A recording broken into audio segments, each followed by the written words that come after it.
Hello, everyone. Welcome to another version of What Drives You. My name is Stan Windhorn. I'm here with my co-host, Carl Bauer. Carl, it's just you and me today, buddy, but I love the topic we're going to be talking about right now. Um, the topic we're going to be talking about today is what drives you to create something like a film or a YouTube channel? Because Carl and I have both been involved in both of those subjects. In fact, Carl, you're wrapping up a documentary film about someone that you were close to your whole life, Leon Smith, I believe his name is. Yep. For those of you who are watching the this version of What Drives You, Leon was one of the handful, tiny handful of men who were drafted right out of high school directly into the NBA. So we all know names like LeBron and Kobe. Uh, there was others, but really small handful. But where those guys were are now living in a mansion, Leon's living on the street. So, Carl, let's start. Just tell us a little bit about how you met Leon originally, and maybe fill in the blanks to the story I just told. Yeah. Yeah. No, thanks, Stan. Um, Leon's he'll be turning 45 years old this November. I have known him since he was 5 years old. So it's a pretty long-term relationship there. That 40 would be years. 40 years, Carl. 40 years. Good math, Stanley. But he grew up at a children's home in Chicago where my mother was the executive director. My wife and I worked there. And actually, ironically, many years before that, my father had lived because his mother had passed away. So, place has been around over 100 years. It's called Lydia Home. Lydia is a lady from the Bible who was very charitable, so they named it in her honor. But check them out if you want. I think it's lydiahome.org or something. But still there, still doing their ministry, still helping kids, every day. Uh, and back in the day, it was more an orphanage. Then now it's more of a temporary shelter for kids, hopefully transitioning, stand back to their families or back to a different, more permanent group home, even foster care or adoption in some instances. So known him a long time, and he is one of about, I think it's the numbers 30 or 31 first round direct from high school to the NBA. So it's a very small class, as you pointed out. Yeah. So obviously, Leon was super talented in basketball, but you are now, well, I think you're just about finishing up with Leon's story in a docu-film format. So Yes. since we're calling this What Drives You, let's start right there. What drove you to even start this huge project? Yeah, great question. I was driving back from California with my daughter, and we had talked for years about just all the craziness in that situation, his story, how he got drafted, who was involved in that draft. Michael Jordan, Kobe was has a piece of it, Shaq has a piece of it. A guy named Sonny Vaccaro, who, for those of you who follow basketball, was basically the guy who got Michael Jordan to sign with Nike. A movie recently in the last year or so just came out called Air, Yeah, it was AIR. good. And Sonny Vaccaro is the key character in that, played by Matt Damon. And so we've been kicking that around, and I'd written down some notes and stories and just the craziness of the whole situation. And so my daughter and I were driving back from California, and we stayed at my friend Matt Muehlbach's house, who, if you don't know who Matt Muehlbach is, you can Google him as well. He was a teammate of Steve Kerr, Judd Bushler, Kenny Lofton, that whole Arizona team that I think they were a Final Four. I don't think they won a championship, but very talented team. He's an on-air broadcaster, lives in Tucson. Stop there. We're having a catch-up time, a little adult beverage, and he says, we should make a movie. And I said, funny, you should say that. I've got some notes. So that was the impetus of why we started on this documentary film. And now it's kind of morphing into, yes, we got a documentary, but people like Netflix have told us, hey, you might want to make this a based on a true story. So we're taking a Right. little So different. like from a documentary type of a film, or you're going to do both, right? You're going to complete the documentary. You put way too much work into this, but then there's a possibility of taking that and turning it into an actual feature film script where you would have actors and stuff playing the different characters and all that, right? Correct. Yeah, we're in the process right now of working with a big producer out of California. They're the largest independent film producer in, I think, in the world, but for sure in the U.S. They've done over $8 billion in gross through their 80 plus films they've done over the last. Uh, let's see, they started their first film, which some of you may remember, was Revenge of the Nerds. So back in 1983, 84, and they've done a You want to whole. know what I love about that movie, Carl? Hmm. It's the first movie where the nerd wasn't named Stanley. The quarterback was named Stan. I grew up as a Stan, which was always kind of a nerd name back when I was a kid, drove me crazy. And then ironically, the Revenge of the Nerds come out. Ted McGinley, uh, who I've met a couple times, he was playing the quarterback stud guy, and his name was Stan. Thank you, Revenge of the Nerds. Well, when two worlds collide, Stan, when two worlds collide. Yes. It is a small world. So we're trying to attach some named people in this project. We've got some. So to answer your first question, we're about 85-90% done with the documentary. We have a rough outline for a script. We've actually have a rough draft of a script, but we want to give that to some people who do that on a daily basis that have done some big name films. So it's not just hey, Carl and Stan wrote this on the back of a napkin type of deal. So Yeah. we're going to So, go. so how long have you been at this now with the documentary film? We are coming up on, I believe in December, it's 3 years. Did you dream in a million years when you started this that it was going to take this long?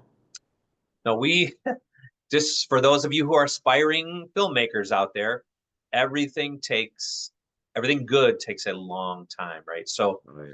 what what we learned from this process is one, even if you have willing and able participants, we got a great producer director, Fred Uter. He's made 3 or 4 documentaries on his own, all bootstrapped. We've got Matt Muehlbach, as I mentioned, he does our legal work because he ironically is an attorney and an on-air broadcaster. We've got Leon, who's kind of filling in all the gaps with the stories, his brother, and myself. But we thought we were going to be able to just call these people and say, hey, Stan, would you talk about Leon and your experience with them? And just go down this list of celebrities. And I will tell you, it doesn't work like that. Yeah. They're scared to talk. They're scared to, get Are they behind this. scared or they just get so many requests? Like I know at least Mark Cuban, who I think he bought the Mavericks shortly, or with Leon might have still been there, but just briefly when Cuban bought the Mavericks. But at least he responded saying, I don't know if that I have anything to offer because I didn't really get to know him.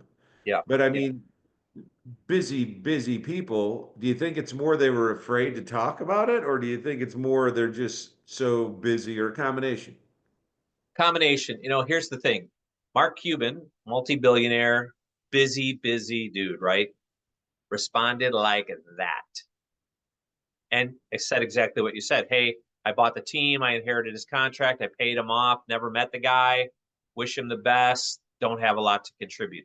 But at least then you have an answer, right, Stan? It's it where we Yeah. get in this where we get in this bucket, and you'll see this if you try some of this stuff, especially documentary. Is I'd love to help. Let me know what I can do, and these people just go MIA. So you have this Well, hope. we've had that experience with What Drives You. We've had people that are like, yeah, I can do it. And then for whatever reason, Yeah, yeah. So Mark Cuban, aren't thank doing it. you. Thank you if you're out there listening. If you ever stumble across this, maybe we'll put his name in the notes or the clip or whatever. Just thank you, Mark Cuban, right? Um, but then a bunch of like recent ones, Lon Kruger, um, uh, let's see who Steve Kerr. I mean, holy cow, Steve Kerr, one of the most winning coaches of all time. That dude's busier than all of us, and he took his time. Again, barely know Leon. He knew the story. He's very close with Matt Muehlbach. Gave of his time, free, no contracts, no agents, no lawyer. Just hey, meet me here in this hotel lobby, and we'll shoot this. I mean, just amazing. So the people who give us Stanley, and this can be applied across when you got 2 guys at the top of their game, gave you their time and responded quickly, and all the rest, that ain't as busy and ain't as well known stall you, there's something up. So again, no blame, no harm. Just I don't know what the factors are, but But it's been a challenge. That's probably, has that been the biggest challenge, is getting people that were that crossed Leon's path through his life and career? Is that the biggest challenge, is getting them to want to talk about it? yeah, yeah, great point. Yeah, that's it. And it's really because I think a lot of them, Stan, and you and I have talked about the soft line, which is, are you going to criticize Leon? Well, no, Leon's an open book, right? Are we going to criticize the NBA or the NBA Players Association? They don't know what Or spin you're going to put on it. and that that I've been burned by that personally. When Leon was going all through this stuff, I sat down with very famous writers and journalists, and they were sympathetic and apathetic. Oh, Carl, oh, that's so nice of you. And then the spin comes out, and it's just drama, negativity. What else? Um, Yeah. One of the few, Rick Tellender, who writes, I think he writes for ESPN still, very famous guy, wrote for the Sun Times. He's one of the very few that took the interview and wrote it as though he engaged with me, right? Jay Hmm. Mariotti, hope I never see you on the street, because I caught that dude on a plane and spilled my guts to him, and he wrote up a scathing thing that was just, About Leon? yeah, yep. So What was his spin on it? his spin was just that we were all out to get something from him, and Leon was crazy and blah blah blah blah blah. The article's out there, you can read it, but just I not. didn't even know about that. So Yeah. you were telling him what you were trying to do, and he spun it that you're doing this so to ride on Leon's back or something. Yeah, that's Yes. wild. Yeah, but that's just the way the world is. People, there's a lot of negativity, as we know. Well, what you learn from that too is in this in the moment, right? All press is good press, and what I mean by that is if you Google Leon Smith basketball, for a guy who only played 100 minutes in the NBA, there's probably more articles written about him than anybody in the history of the NBA with that little fame and statistics in the NBA. So let's go to there real quick, and then I want to talk to you about what it's like dealing with Leon, because Leon, like we said, was one of the very few people who was so incredibly gifted that he went right from high school, first round draft in the NBA. He did not last long in the NBA. Um, what happened? Why did he only play 100 minutes? Well, as Which you will, sounds like that's not very long at all, but I mean, he played for a while. yeah, he played for a season and a little bit more, half a season. Um, Leon has mental health issues, so he has potentially bipolar, schizophrenia, maybe both. And so when you mix that with immaturity, depression, loneliness, potentially alcohol on occasion, you Well, get just a, look how he grew up. I mean, yeah. without real parents other than your family who kind of took him under your wing. Was it just over? Do you think he was just so overwhelmed he just couldn't deal with it? Yeah. Yeah. I mean, that's the name of the project. So if anyone, when you see it come out, it's called Too Much Too Soon. That was a quote from my mother.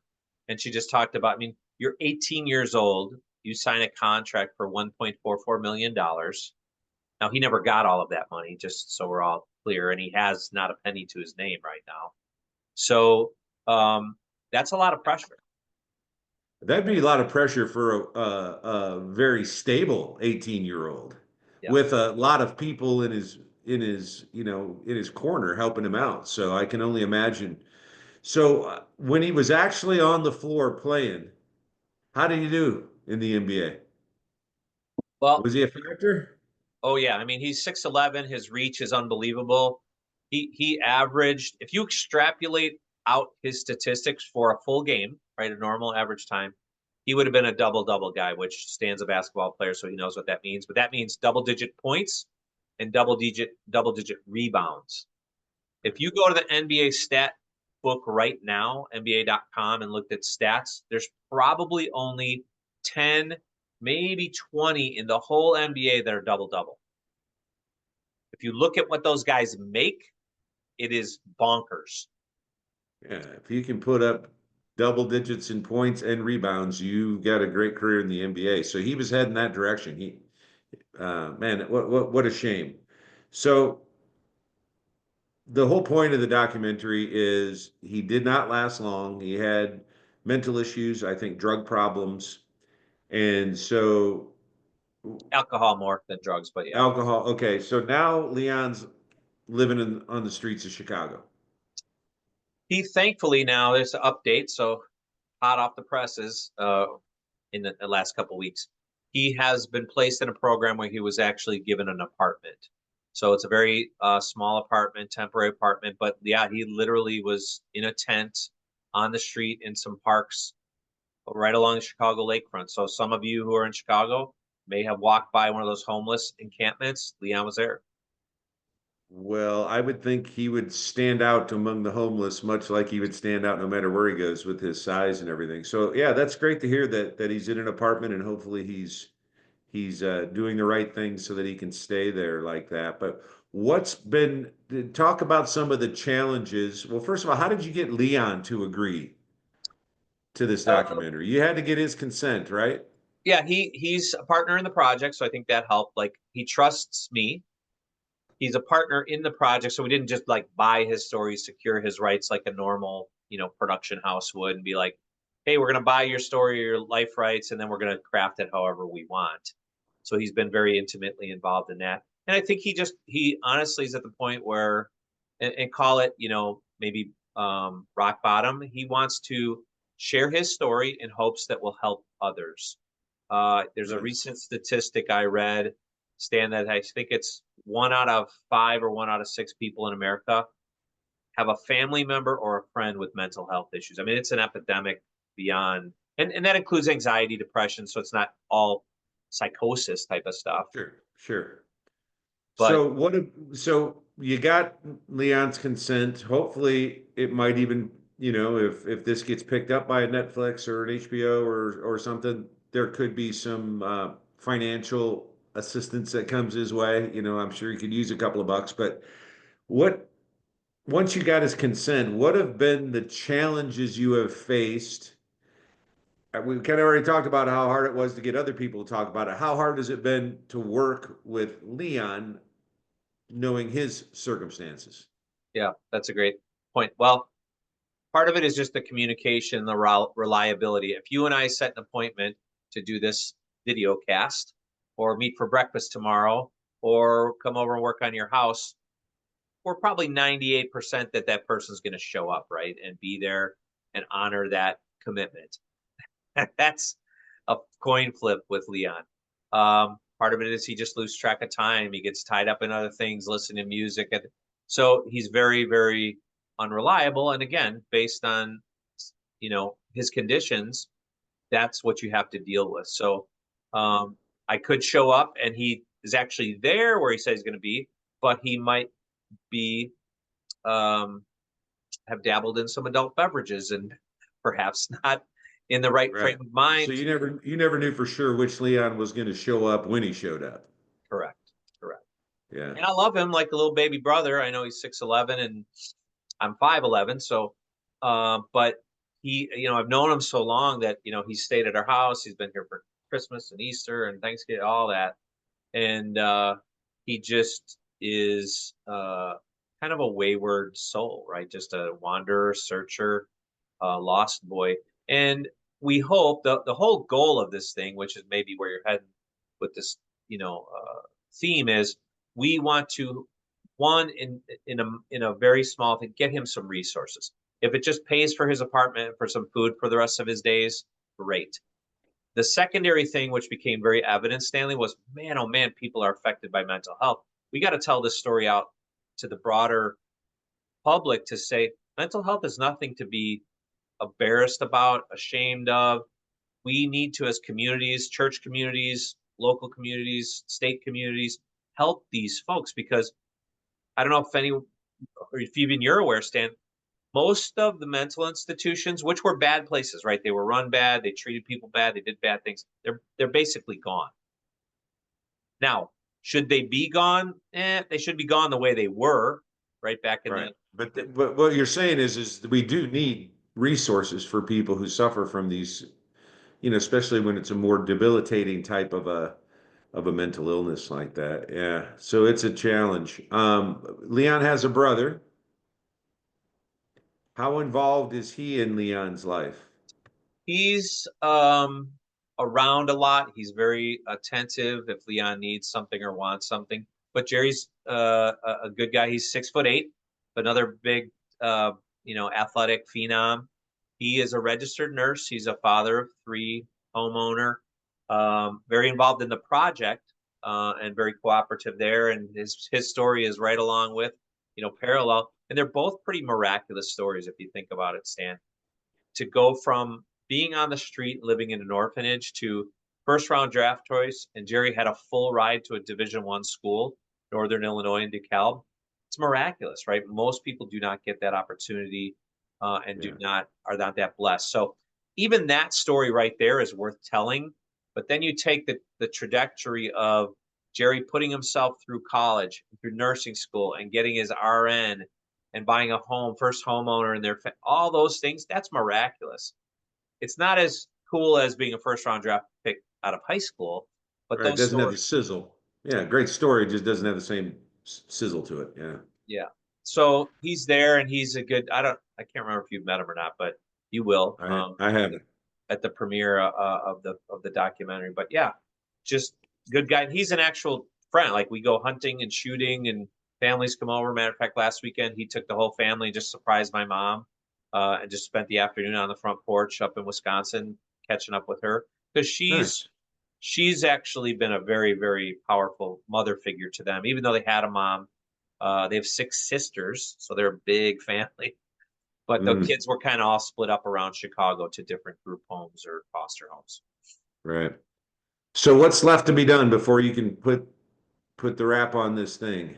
A couple more key interviews. So if anyone knows, so I'm going to do a little advertising here, if that's all right, Stanley. If anyone knows Sonny Vaccaro, can get through to him, let him know we're trying to. We thank Sonny Vaccaro. Sonny Vaccaro is the reason Leon got to the NBA. So we're very thankful and grateful of him for him. Um, if you are Sean Marion, if you know Sean Marion, a Chicago area kid, grew up around here, very famous NBA player, championship ring wearer. He has committed verbally to contribute to the project, but I have not yet been able to track him down to get him on tape. Tim Grover, the trainer of Kobe, Michael, Scotty, all those guys, took Michael from basketball to baseball, back to NBA. Tim Grover, if you're out there, I've talked to him. His agent is kind of blocking that deal, which is bizarre to me because Tim Grover, we owe him a great gratitude. He's the one who hooked Leon up to scrimmage, and Jerry to scrimmage with Michael Jordan in the summers at Hoops the Gym back in the day.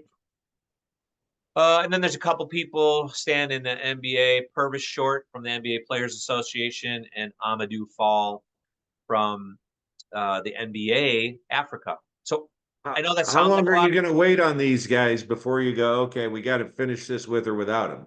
We're targeting the next 90 days. So if you're out there and you can help us help them have a heart, and it's 5 or 6 guys, right? We will do this project and finish it without them. That just adds some name recognition, some sizzle, I think you called it. That's really what would help us, wrap this up and get Are the you attention. allowed to mention them in that, even if they're not a participant? Oh yeah, we will say, unfortunately, sorry guys, we're gonna have to say multiple attempts were out to reach, they declined, blah blah blah blah, that type of thing. Which Interesting. isn't the greatest way to do it, but it's a fact, right? Yeah. Well, I I have know how much work it is to do this kind of thing. I don't know that I've ever personally been involved in a project that's this involved, this large scale, but you know that I've done a lot of in front of the camera and behind the camera kind of production stuff, and a lot of people don't understand. Shoot, just recently I've been working on a video for a band that I really like here in Austin. I'm doing a promotional video for them, and I couldn't even tell you how many hours I've got into the first 22 seconds of that video. It's just hours and hours. If you're doing it right, it can be a lot of work. So I commend you, Carl, for not only uh, what drove you to start this project, but what continues to drive you to see this thing through to the end. And who knows, it could lead to other fun projects down the road.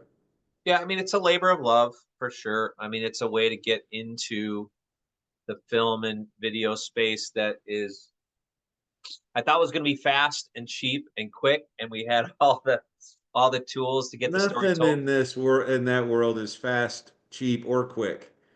In fact, you got to pick one. If you want it to be fast, it's probably not going to be good or cheap, right? There's always that. I learned a long time ago, especially in the movie industry, that there's a lot of hurry up and wait Yeah, going on. But yeah, it's a big project, and I'm proud of you, my friend, for doing this. thank you. Well, and part of what drove us to do this channel spun off of what we were doing on the documentary project is because as we get some name recognition and some content out there and some like it just keeps opening these doors, right, Stan? Like the people we interview who, oh, you should talk to this person or that gal or whatever. It all kind of works together. If you and I were Joe Rogan, none of these projects would take as long as they're taking because Joe Right. Rogan could pick up a He's got the phone. connections. Yep. And that's kind of why this all kind of works together and plays together and leverages, those Well, type of things. and you never know. This one project, if it goes well, then that will open the doors for future projects. So Yeah, and I probably would not do another documentary because they're not the ROI on them is not the greatest unless it's a documentary about you or my mom or my family, right? Where I knew it intimately. I don't know that I would do that. But feature film, script, story, videos, yeah, I'm all about it. well, I think that's awesome. Anything else you want to say about the project before we wrap things up?